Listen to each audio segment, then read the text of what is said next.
Kind of bodyguards थे। तो उनके पिताजी पहुँचे, उनके पास पहुँच कर उन्होंने उनको सारी बात बताई कि ऐसे ऐसे मेरे बेटे के साथ ये हो रहा है और गाँव में ये सब हो गया है। तो उनकी बात सुनते वो तुरंत तैयार बोले चलो तुम्हारे गाँव। और गांव पहुंच के इनके पापा थे, इसके लड़के के उमंग के, तो उमंग के पास जाते हैं और रात को करीबन 11 बजे के आसपास वो बोलते हैं बेटा आज ना गांव के अंदर एक यात्रा निकलने वाली है, बहुत पूरा गांव उसके अंदर आएगा, बढ़िया बहुत मज़ा आएगा। तो कितने दिनों से बिस्तरों पे पड़ा हुआ है, तो चल तू भी, तेरा ही मनोरंजन हो जाएगा। तो बोलता है बापूजी मेरे तो दम ही नहीं है, मैं तो हिल नहीं सकता बिस्तर से, मैं कैसे चलूँगा? बोले कोई बात नहीं, मैं तुझे ले चलूँगा अपने कंधे के सहारे, तो चल। तो बोलता ठीक है चलता हूँ।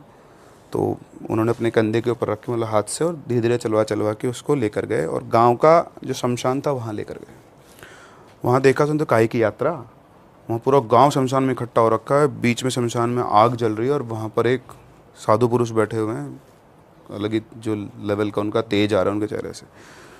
तो जाके वहाँ पे खड़ा, उसको बीच में ले गया हवन के पास में, सबसे बिल्कुल सेंटर में खड़ा कर दिया। पूरा गाँव उसको देख रहा है, वो देख रहा है मुझे सब ऐसा क्यों देख रहे हैं। वो पहुँच के खड़ा ही हुआ था तो गुरुजी ने बोला कि इसको छोड़ दो।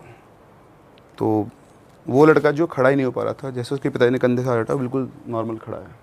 जो बिस्तर पे पड़ा हुआ था, जो उठ नहीं पाता था, वो खड़ा हुआ है। वो खड़ा रहा और जैसे उसके पापा हटे, उसके सामने जो मीट होता है बकरे का, बड़े सारे 2 टुकड़े बड़े बड़े ला के उसके सामने रख दिए। और जैसे वो सामने रखे और उसकी नाक में उस मीट की खुशबू आने लगी, उसको एक अजीब सा वो आना शुरू हो गया, उसकी बॉडी के अंदर अलग से सेंसेशंस। पता नहीं क्यों उसको वो बहुत ज़्यादा अच्छा लग रहा था।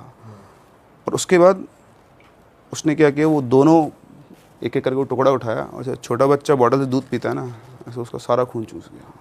उस मांस का जो भी एक्सट्रैक्ट था सारा का सारा पूरे गांव के सामने, और पूरा का पूरा गांव मतलब सन।